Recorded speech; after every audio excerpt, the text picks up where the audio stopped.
Good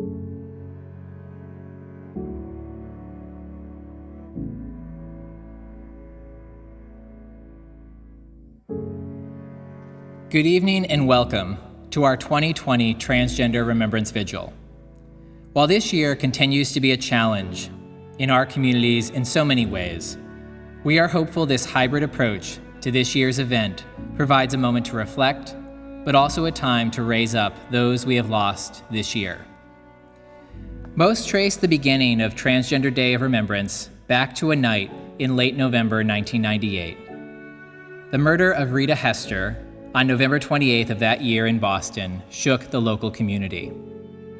The resulting walk through the streets and candlelight vigil outside her apartment are often considered the inspiration for what has become an international act of remembrance for those who were killed in acts of anti-transgender bias. The year following, a candlelight vigil was held in San Francisco, and each year the remembrance has grown, from very local beginnings to an international audience. Today, the week leading up to or following the Day of Remembrance has been a time of extensive awareness building, advocacy, and recognition of the resilience embodied by and within the transgender, non-binary, and gender-diverse communities. It is important to know that not everyone remembered tonight self-identified as transgender, though each was a victim of gender-based violence. Transgender Day of Remembrance is more than just a memorial. It raises public awareness of the hatred and violence against those in our transgender communities, which often the media suppresses. It publicly mourns and honors the lives of those who might otherwise be forgotten, giving their silenced lives new voice. It is an opportunity to meet hatred and indifference with love and respect. Day of Remembrance does just that. It remembers the forgotten who were also children, parents, lovers, and friends. Day of Remembrance offers us all an opportunity to stand together and reflect on the resilience and strength that these communities embody each and every day. I invite you all tonight to reflect and remember those lost during this year. Listen to the words spoken and shared tonight. And I encourage you to think about the ways we, as the Penn State community, can continue to honor the voices of those lost around the world and in our local communities to violence and discrimination. I would now like to welcome Reverend Jess Cast from the State College Faith United Church of Christ to share some opening thoughts in welcoming us to this space of reflection.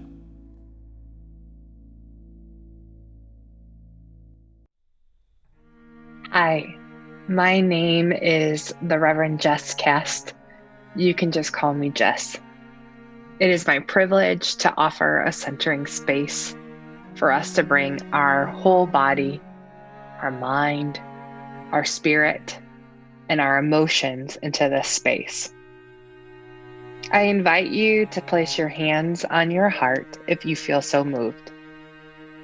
Feel the precious life that is yours, pumping life through your beloved body.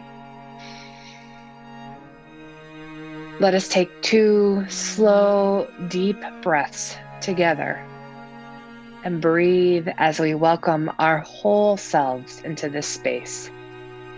Let us breathe.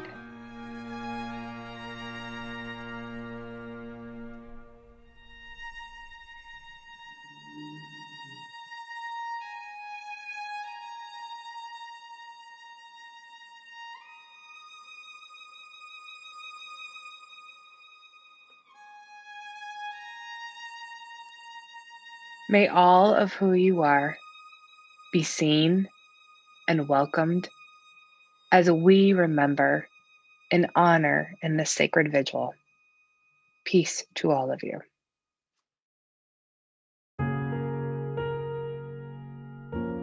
So I actually wrote this poem in my car. It's called It's a Choice. I submitted it to a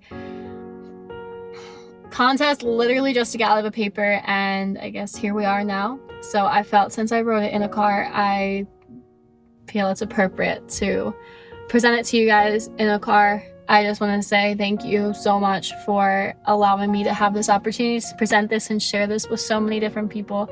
I hope it touches a lot of lives, and I'm beyond ecstatic to have this opportunity. So thank you so much. It's a choice. Those 3 words have been embedded in the back of my brain since I was 13 years old, when I started looking at women the way I thought I was supposed to be looking at men. It's a choice. Those 3 words have been embedded in the back of my brain since I was 15 years old, when I had a crush on this girl on my basketball team, and everyone told me it wasn't a crush. It was just the fact that I wanted to be like her. It's a choice. Those 3 words have been embedded in the back of my brain since I was 18 years old, when I decided to finally come out and I was isolated from the people I thought would have my back. It's a choice. Those 3 words have been embedded in the back of my brain since I was 20 years old, and I finally decided to be with the person that I was meant to be with. It's a choice. It's a choice. It's a choice. Stop saying it's a choice. The person that decides to entrust you with this information and come out to you has so much trust in you that they are saying, this is me being vulnerable, this is me telling you what my sexuality is, who I identify as. Stop saying it's a choice, because it's not a choice. It never has been, and it never will be. Thank you. Hello to the Penn State community, students, families, faculty, staff, and everyone else who works to support this incredible constellation of teachers and learners. It is an honor to share this virtual space with you on this sacred occasion. I have been out as transgender for 18 years. In trans years, I think I'm technically considered old as hell. That means I have had 18 trans days of remembrance, and on every single one of them, a name of someone beloved to me has been called. My very first Trans Day of Remembrance, I was 20 years old, and it was in West Hollywood. And the name that was said aloud on that occasion was my friend Bear, who had taken his own life that year. I wept as they read his name, and Valerie Spencer, the Black trans woman who was doing the reading of the name, saw me, and she broke from her script, because we had both known Bear. And she looked me right in the eye, and she started to tell his story. What a kind and gentle and funny and caring trans elder he had been to all of us. That was just year 1 for me. This year, another beloved name will be read. My friend Octavia Hamlet. While she was not specifically killed because of her trans identity, it is not an overstatement to say that she would still be alive today if it were not for racism and transphobia. Octavia was a proud, beautiful, loving, kind, compassionate, very funny Black trans woman who stayed with my partner and I for many months when she needed a place to stay when we lived in LA. It's also not an overstatement to say that everyone who met Octavia loved Octavia. But that love that we all had for her was not enough to buoy her into a life of happiness and joy. It wasn't enough to give her the kind of life that she deserved, and now she's gone. I think sometimes it's hard for us to remember why we do a Trans Day of Remembrance, why we should set aside a day every single year in a year that already has so much loss. Why would we honor loss on this day? And as a relative elder in the trans community, I am often asked why we would focus on grief and death rather than joy and life. My answer is, we must do both. Of course, I am tired of funerals, and I am tired of the stories that strengthen this myth that trans lives are dangerous and fleeting. Of course, I want more celebrations, more weddings, more coming out parties, more Emmy Awards, more baby showers, more graduations. Of course I do. And for those of us who are lucky enough, privileged enough, to get to live to celebrate those occasions, I love celebrating them with my community. To experience those life moments, they should be shouted from the rooftops. But also, we must not leave behind those who sit at the intersections of race and gender, class and privilege, ability and age. We must say her name. We must mourn collectively. We must remember that life can be and is fleeting. And what this does is it helps us remember to lift up and love trans people while we are all still alive. This is my first Trans Day of Remembrance, and I cannot wait for the year that will be my last. After being present for 18 Trans Days of Remembrance, I cannot wait for my very last one. When we will have no lives lost to transphobic hate. When we will have no names read because we have solved this puzzle of how to love trans people in the way that we deserve. But that day is not today. That year is not this year. So this year, in 2020, we remember the words of labor union organizer Mother Jones, who told us to pray for the dead and fight like hell for the living. We urge you to keep praying, yes, and to keep fighting. It is in the fighting, the striving for a better world for all of us, that we truly honor those lives we have lost. It is in the loving ourselves enough to survive and dig deep when things are hard. The loving of each other to answer the phone when the call comes. The loving of our community enough to push for systems to evolve to serve trans students even better. The loving of this world, with all its imperfections, to keep investing and reinvesting to be its best self. For there is a future where we are all free, where there are no names to read, no brutal headlines in the paper, no Twitter wars arguing over our very right to live. And we are building that future right now. By looking our fears and realities square in the face. By ensuring that our dead are not forgotten, we can face our future clear-eyed and certain that we will live to fight another day. Now let's all live to fight another day. Thank you. Let's mourn. Let's grieve. Let's honor our dead and live to fight another day. Thank you.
Sometimes you don't die when you're supposed to, and now I have a choice. Repair a world or build a new one. Inside my body, a white door opens into a place queerly brimming gold light. So velvet gold it is like the world hasn't happened. When I call out, all my friends are there. Everyone we love is still alive, gathered at the lakeside like constellations. My honeyed light. Beneath the sky, a garden blue stalks white buds, the moon's marble glow, the fire distant and flickering. The body whole, bright, wing brimming with the hours of the day. Beautiful, nameless planet. Oh friends, my friends, bloom how you must, wild, until we are free. Thank you. A Litany for Survival by Audre Lorde. For those of us who live at the shoreline, standing upon the constant edges of decision, crucial and alone. For those of us who cannot indulge the passing dreams of choice, who love in doorways, coming and going, in the hours between dawns, looking inward and outward, at once before and after, seeking a now that can breed futures, like bread in our children's mouths, so their dreams will not reflect the death of ours. For those of us who are imprinted with fear, like a faint line in the center of our foreheads, learning to be afraid with our mother's milk, for by this weapon, this illusion of some safety to be found, the heavy-footed hopes to silence us. For all of us, this instant and this triumph, we were never meant to survive. And when the sun rises, we are afraid it might not remain. And when the sun sets, we are afraid it might not rise anymore. When our stomachs are full, we are afraid of indigestion. When our stomachs are empty, we are afraid we may never eat again. When we are loved, we are afraid love will vanish. When we are alone, we are afraid love will never return. And when we speak, we are afraid our words will not be heard nor welcomed. But when we are silent, we are still afraid. So it is better to speak, remembering we were never meant to survive.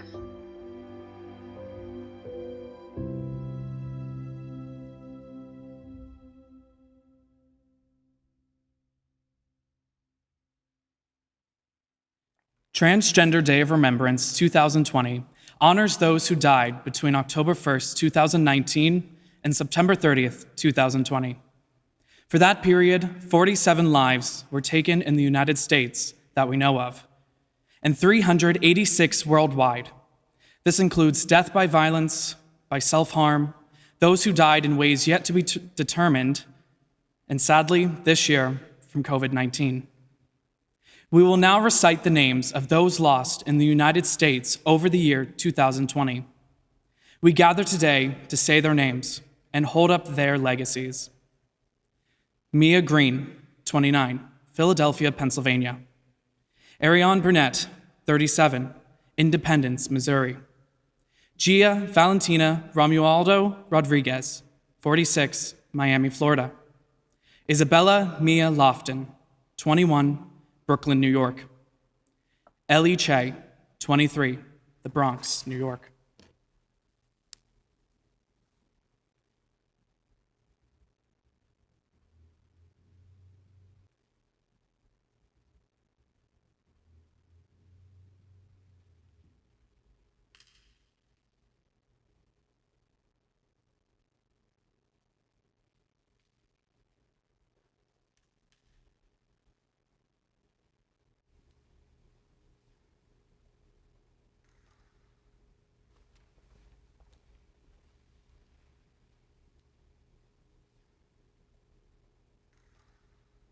Shelley Lynn Rose, 16.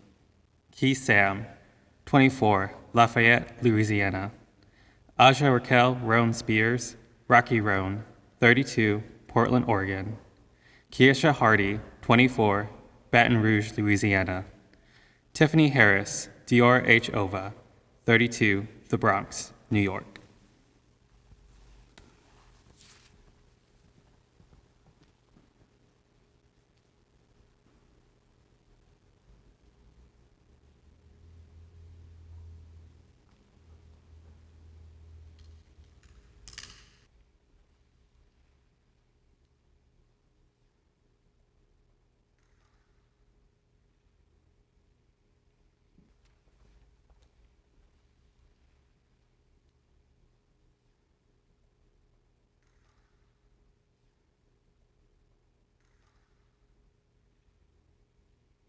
Marilyn Monroe Cazares, 22, Brawley, California. Angela Martinez Gomez, 42, Santa Monica, California. Summer Taylor, 24, Seattle, Washington. Bree Black, 27, Pompano Beach, Florida. Shockey Peters, 32, Amite City, Louisiana.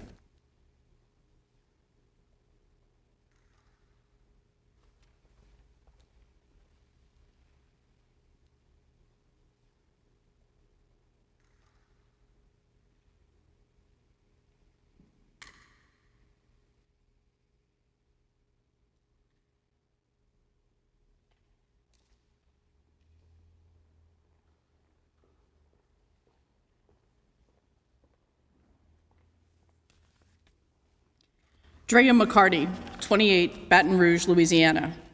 Mercy Mack, 22, Oak Cliff, Dallas, Texas. Tatiana Hall, 22, Philadelphia, Pennsylvania. Brayla Stone, 17, Sherwood, Arkansas. Brian Powers, Eagle, Akron, Ohio.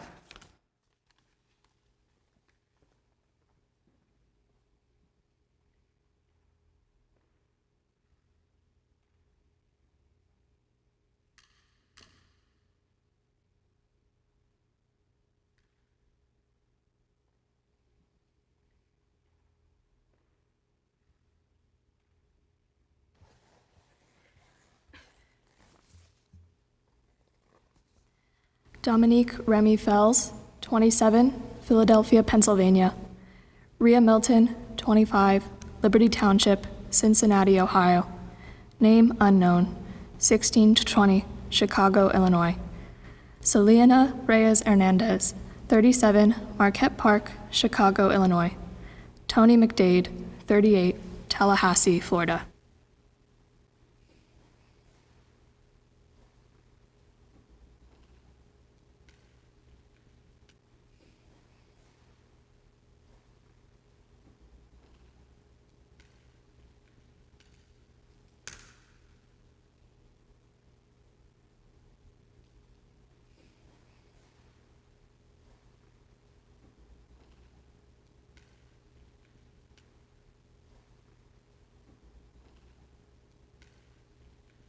Jane Thompson, 33, Orchard Mesa, Colorado. Helly J. O'Regan, 20, San Antonio, Texas. Nina Pop, 28, Sikeston, Missouri. Johanna Metzger, Baltimore, Maryland. Henrietta Robinson, 79, Miami, Florida.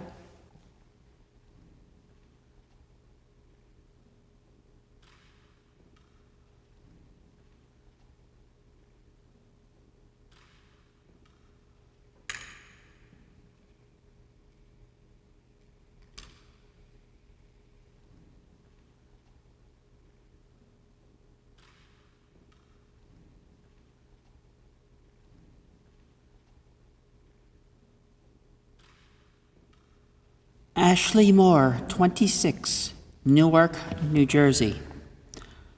Lorena Borjas, 59, Queens, New York. Monica Diamond, 34, Charlotte, North Carolina. Lexi Ebony Sutton, 33, Harlem, New York. John Scott DeVore, aka Scotland Kelly DeVore, 51, Augusta, Georgia.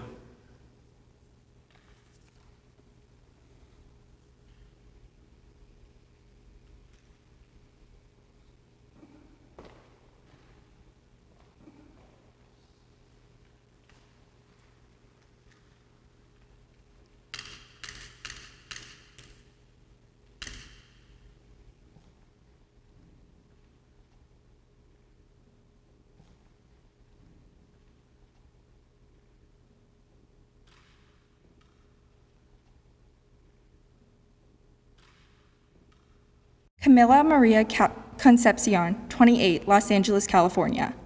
Alex McRae, 22, St. Louis, Missouri. Dustin Parker, 25, McAllister, Oklahoma. Mia Penny, 26, Washington, D.C. Yahira Nesbitt, 33, Brooklyn, New York.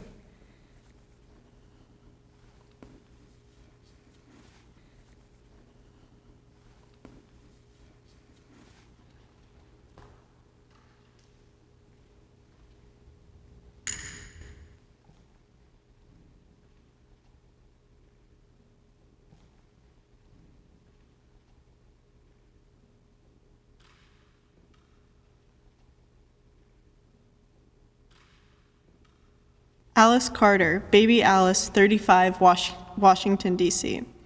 Angel Rose Garcia, 21, Hyattsville, Maryland. Nikki Kuhn Hosman, 17, Larch Mountain, Oregon.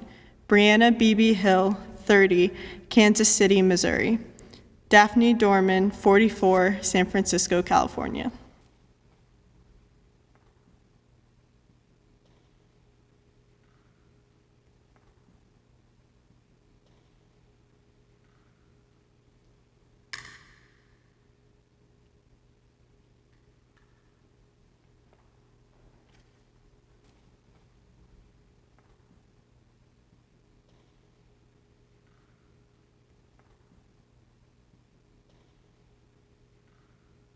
Christine Zephyr, 23, Mankato, Minnesota. Corbin Ray Bach, 23, Paducah, Kentucky. For those 386 lives lost globally and those unknown, we remember you. For those who have died due to COVID-19 complications and health disparities, we remember you.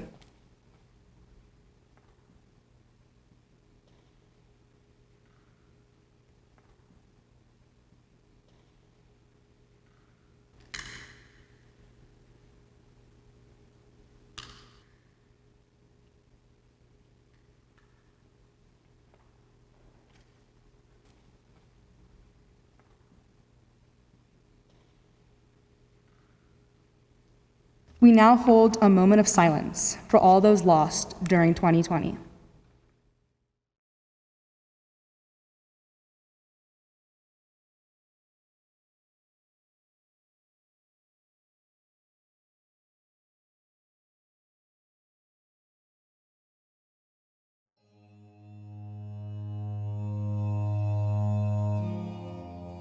In Memoriam, a poem for Transgender Day of Remembrance by Tarina E. Herbert. We will remember them. We will remember them. Words borrowed but meaning just the same. We will remember them. At the going down of the sun and in the evening as we gather in memoriam, remembering our dead, those so cruelly murdered, those who died in fear and pain. We shall remember you, those who are named, and the countless ones unknown, killed because of hate, killed because of ignorance, killed because of what they were, who died in fear and pain.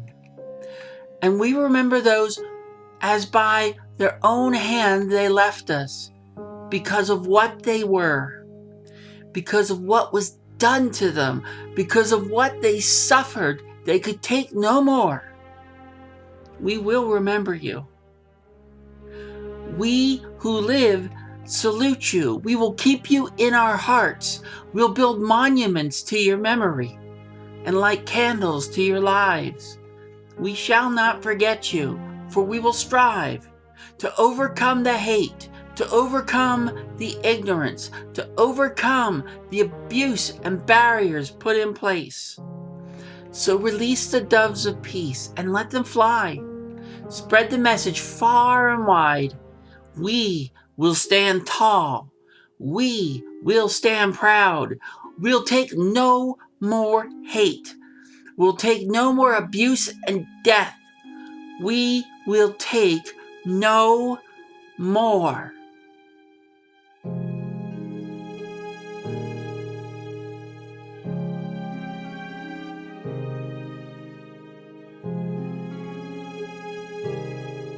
As we close this evening, I once again want to encourage us to continue honoring the voices and lives of those lost due to violence and discrimination.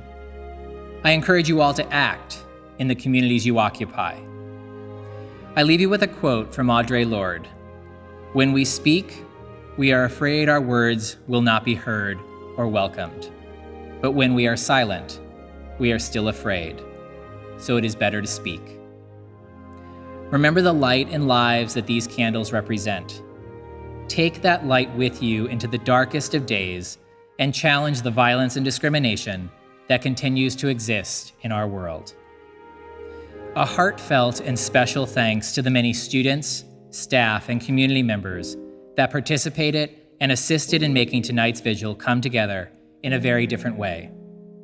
Again, thank you all for standing together tonight in power, honoring those lost and those still fighting for their lives.